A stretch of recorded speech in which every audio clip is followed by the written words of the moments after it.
ಹುಬ್ಬಳ್ಳಿ ಧಾರವಾಡ ಸೇರಿಸಿ ಮಹಾನಗರ ಪಾಲಿಕೆ ಅಂತ ಮಾಡ್ಯಾರ. ಆದ್ರ ಆಫೀಸು ಹುಬ್ಬಳ್ಳಿಯಾಗಿದ್ರ ಪಾಲ್ಕಿ ಎಲ್ಲಾ ಸಾಮಾನ್ಯ ಸಭೆಗಳು ಹುಬ್ಬಳ್ಳಿಯಾಗ ನಡೀತಾವ. ಇಂಥದ್ರಾಗ ಹುಬ್ಬಳ್ಳಿ ಬಿಟ್ಟು ಇತಿಹಾಸದಾಗ ಫಸ್ಟ್ ಟೈಮ್ ಪಾಲಿಕೆ ಸಭೆನ ಧಾರವಾಡದಾಗ ನಡ್ಸಾಕುಂತಾರ.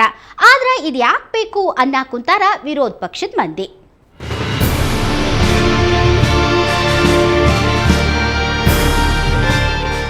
ಹುಬ್ಬಳ್ಳಿ ಧಾರವಾಡ ಮಹಾನಗರ ಪಾಲಿಕೆ ಸ್ಥಾಪನಾ ಆಗಿ ಬರೋ ವರ್ಷಕ್ಕ 50 ವರ್ಷ ಆಕೇತಿ. ಈಗ ಪಾಲಿಕೆ ಹೊಸ ಇತಿಹಾಸ ಬರ್ಯಾಕ್ ಹೊಂಟೈತಿ.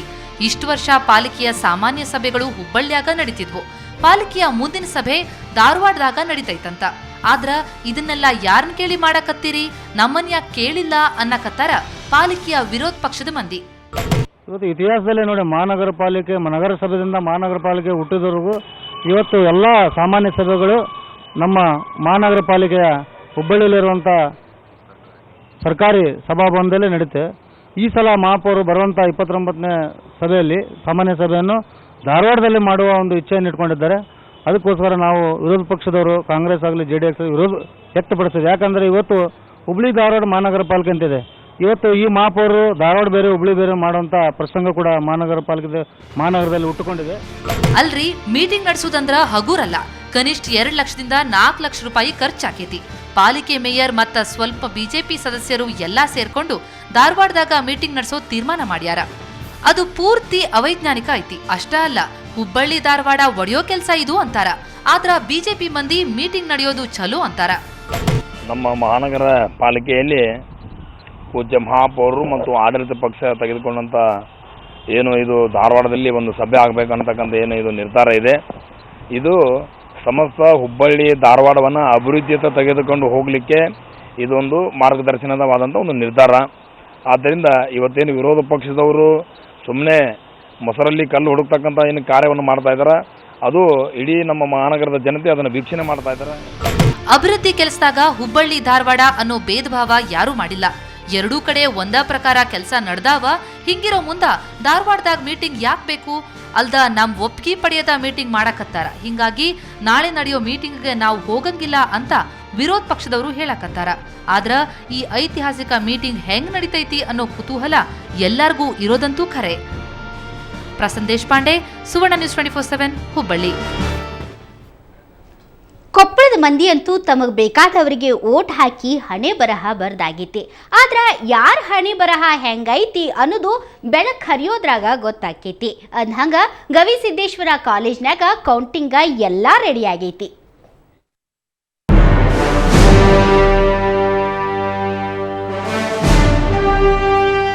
ಯಡಿಯೂರಪ್ಪನವರ ಜಾದೂ ನಡೀತಾ, ಕುಮಾರಸ್ವಾಮಿ ಪ್ರಚಾರ ಪ್ಲಸ್ ಪಾಯಿಂಟ್ ಆತ. ಇವರಿಬ್ಬರನ್ನು ಬಿಟ್ಟು ಕಾಂಗ್ರೆಸ್ ಕೈ ಹಿಡಿದ್ನ ಕೊಪ್ಪಳ ಮತದಾರ ಅನ್ನೋದು ನಾಳೆ ಮಧ್ಯಾಹ್ನದೊಳಗ ಗೊತ್ತಾಕೈತಿ. ಅದಕ್ಕಂತ ಎಲ್ಲ ವ್ಯವಸ್ಥೆ ಮಾಡ್ಕೊಂಡಾರ. ಇಲ್ಲಿನ ಗವಿಸಿದ್ದೇಶ್ವರ ಕಾಲೇಜಿನಾಗ ಬೆಳಿಗ್ಗೆ 8 ಗಂಟೆಯಿಂದನ ವೋಟ್ ಕೌಂಟಿಂಗ್ ಶುರು ಆಕೈತಿ. ಕಾಲೇಜಿನ 2 ಹಾಲ್ಗಳನ್ನು ಬಳಸ್ಕೊಂಡು 14 ಟೇಬಲ್ಗಳನ್ನು ಹಾಕ್ಯಾರ. ಒಂದೊಂದು ಟೇಬಲ್ನಾಗ 3 ಮಂದಿ ಸಿಬ್ಬಂದಿ ಇರ್ತಾರ. ಇದಲ್ದನ ಪ್ರತಿ ಟೇಬಲ್ಗೂ ಒಂದೊಂದು ಕ್ಯಾಮ್ರಾನೂ ಹಾಕ್ಯಾರ ನೋಡ್ರಿ. ಮತ ಎಣಿಕೆ ಕಾರ್ಯ ಪ್ರಾರಂಭ ಆಗ್ತಾ ಇದೆ.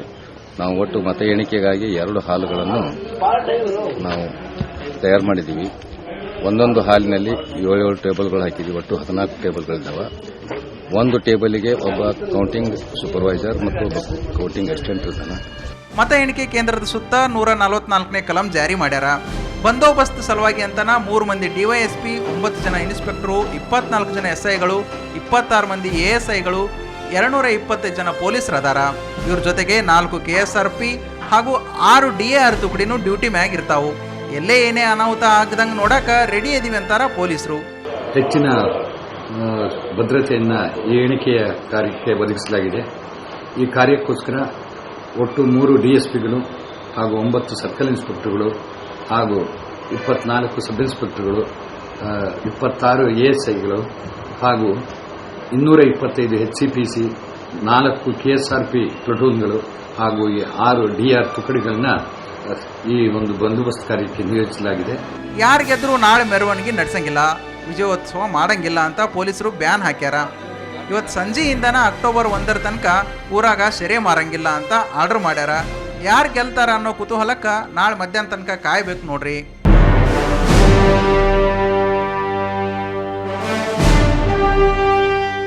ದೊಡ್ಡೇಶ್ ಎಲಿಗಾರ್, ಸುವರ್ಣ ನ್ಯೂಸ್ 24/7 ಕೊಪ್ಪಳ. ಇವತ್ತು ಕೊಪ್ಪಳದ ಬಿಸರಳ್ಳಿ ಊರಿನ್ಯಾಗ ಮತ್ತ ವೋಟಿಂಗ್ ನಡೆಯಿತು. ಸೋಮವಾರ ನಡೆದ ಮತದಾನದಾಗ ವೋಟಿಂಗ್ ಮೆಷಿನ್ ಕೆಟ್ಟ ಹೋಗಿತ್ತಂತ. ಅದಕ್ಕೆ ಇವತ್ತು ಮತ್ತ ವೋಟಿಂಗ್ ನಡೆಸಿದ್ರು. ಆದ್ರೆ ಯಾವುದೇ ಗದ್ದಲ ನಡೀಲಿಲ್ಲ.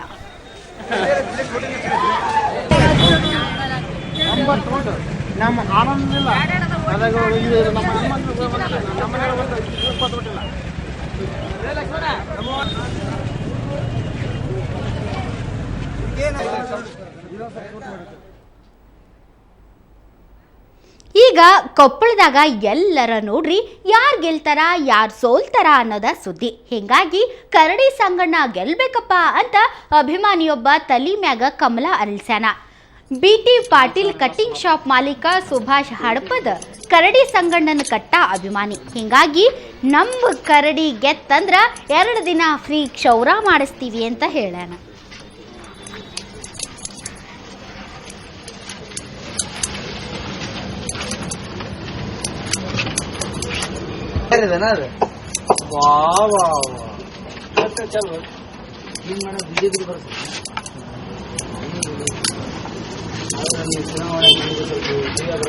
ಹಿಂಗೆ ಎಸ್ಕೆ ಅಂತ ಐತೆ ಸರ್, ಇದನ್ನ ತಗೋಬೇಕು.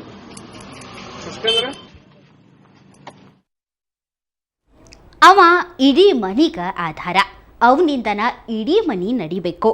ಆದ್ರೆ ಒಮ್ಮಿಂದೊಮ್ಮೆಲೆ ಅವನ್ 2 ಕಿಡ್ನಿ ಕೆಲಸ ಮಾಡಬಲ್ತು. ಅವರವ್ವ ತಂದೊಂದು ಕಿಡ್ನಿ ಕೊಡಾಕ ರೆಡಿ ಅದಾಳ. ಆದ್ರೆ ಆಪರೇಷನ್ ಬೇಕಾಗೋ ಲಕ್ಷಾಂತರ ರೂಪಾಯಿ ರೊಕ್ಕ ಎಲ್ಲಿಂದ ತರೋದು ಅನ್ನೋದ ದೊಡ್ಡ ಚಿಂತೆ ಆಗೈತಿ. ಯಾರರ ಪುಣ್ಯಾತ್ಮರು ಸಹಾಯ ಮಾಡ್ರಿ, ಪುಣ್ಯ ಕಟ್ಗೋರಿ ಅಂತಾರ ಕುಟುಂಬದ ಮಂದಿ.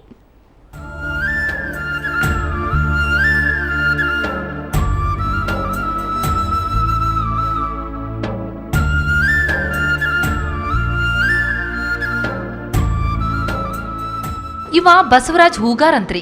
ಬಿಜಾಪುರ ಜಿಲ್ಲಾ ಮುದ್ದೇಬಿಹಾಳ್ ತಾಲೂಕಿನ ತಾಳಿಕೋಟಿ ನಿವಾಸಿ. ಇಲ್ಲಿನ ಬಸ್ ಡಿಪೋದಾಗ ಹೆಲ್ಪರ್ ಕೆಲಸ ಮಾಡ್ತಾನಾದ್ರೂ ಇನ್ನ ಕೆಲಸ ಪರ್ಮನೆಂಟ್ ಆಗಿಲ್ರಿ. ಅಪ್ಪ ಟೇಲರ್, ತಾಯಿ ಹೂವಿನ ವ್ಯಾಪಾರ ಮಾಡ್ತಾಳ. ಆದ್ರ ಇವನ್ ಪಗಾರ್ ಮ್ಯಾಗ ಇಡೀ ಕುಟುಂಬ ನಡಿಬೇಕು. ಆದ್ರ ಇವನ 2 ಕಿಡ್ನಿ ಕೆಲಸ ಮಾಡಕತ್ತಿಲ್ಲ. ಕಿಡ್ನಿ ಟ್ರಾನ್ಸ್ಪೋರ್ಟ್ ಮಾಡ್ಕೋಬೇಕಂತೇಳಿ ಈಗ ವೈದ್ಯರು ಸಲಹೆ ನೀಡಿದ್ದಾರೆ.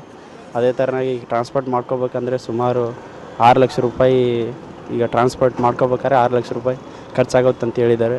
ಅದು ಅಲ್ಲದೆ ಕಿಡ್ನಿ ಕೂಡ ನಮ್ಮ ತಾಯಿಯವರು ಸ್ವತಃ ನಮ್ಮ ತಾಯಿಯವರು ಕೊಡ್ತಾರೆ ಅಂತೇಳಿ ಡಿಸೈಡ್ ಮಾಡಿದರು. ಈಗ ದುಡಿಯೋನು ನನಗೆ ಈ ಸಮಸ್ಯೆ ಆಗಿದೆ. ಹೀಗಾಗಿ ನನ್ನ ಫ್ಯಾಮ್ಲಿಗೆ ಸ್ವಲ್ಪ ಹೆಲ್ಪ್ ಮಾಡ್ಬೇಕಂತೇಳಿ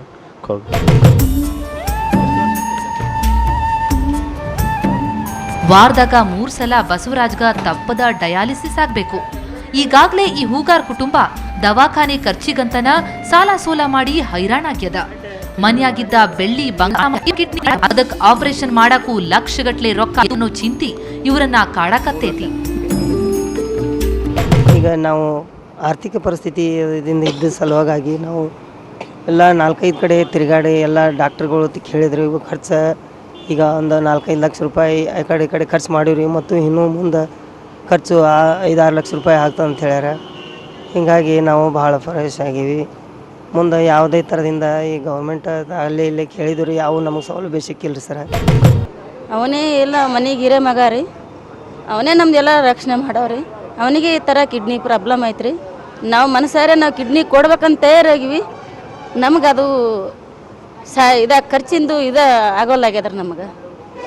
ಹ್ಞೂ ರೀ, ಹಿಂಗಾಗಿ ಯಾರು ಸಹಾಯ ಮಾಡ್ತಾರಂತ ಇಲ್ಲಿ ತನಕ ಬಂದು ಇಷ್ಟು ಮಾತಾಡೋದು ಹೇಳ್ದದ್ರ ನಮ್ಗೆ ತ್ರಾಸು. ದವಾಖಾನೆ ಖರ್ಚು ಕೊಡಕ್ಕಾಗ್ಲಾರ್ದಕ್ಕ ಬಸವರಾಜ್ ವಾರದಾಗ 3 ಸರ್ತಿ ಬದ್ಲಿ 2 ಸಲ ಡಯಾಲಿಸಿಸ್ ಮಾಡಿಸ್ಕೊಳಕತ್ತಾನ. ಇದರಿಂದ ಬಸವರಾಜನ್ ಆರೋಗ್ಯ ಬಾಳ ಹದಗೆಟ್ಟೈತಿ. ಆದಷ್ಟು ಜಲ್ದಿ ಈ ಬಸವರಾಜ್ಗ ಅವ್ರವ್ವನ ಕಿಡ್ನಿ ಕಸಿ ಮಾಡಿದ್ರ ಮಾತ್ರ ಪುನರ್ಜನ್ಮ ಸಿಕ್ಕಂಗಾಗ್ತದ. ನಮ್ಗ ನಿಮ್ ಕೈಲಾದಷ್ಟು ಸಹಾಯ ಮಾಡ್ರಿ ಅನ್ನಕತ್ತೈತಿ ಈ ಕುಟುಂಬ.